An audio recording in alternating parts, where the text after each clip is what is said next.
Les conservateurs promettent davantage de transparence, mais lorsqu'on leur pose une question claire sur le coût global prévu pour les F-35, ils sont incapables de nous donner un seul chiffre. Le directeur parlementaire du budget, lui, est clair. Les conservateurs ont délibérément baissé le prix des F-35 pour faire passer la pilule aux Canadiens. Nous le disons depuis longtemps, le vérificateur général l'a dit et le directeur parlementaire du budget l'a confirmé hier. Quand le gouvernement va-t-il faire preuve de transparence et accepter ses responsabilités?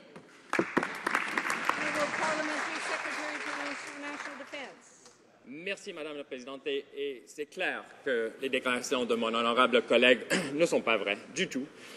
Et faisons preuve tout de suite de transparence.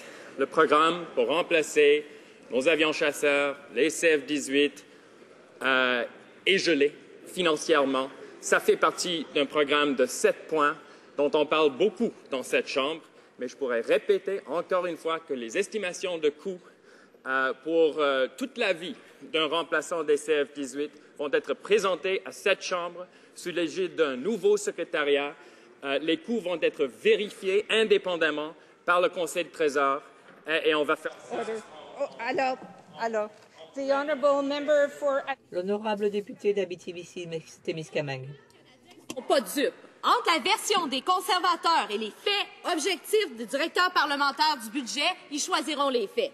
Le sous-ministre de la Défense confirme que le chiffre donné au cabinet était de 25 milliards.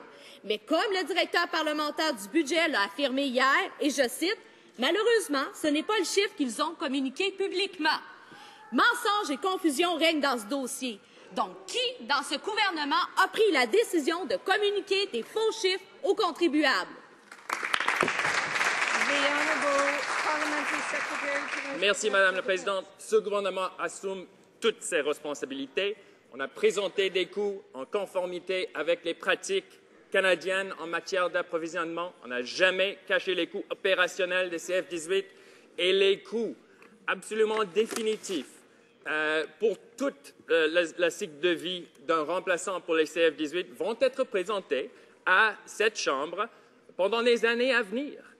Et ils vont être confirmés de façon indépendante par une autorité recrutée par le Conseil de Trésor. Merci, Madame la Présidente.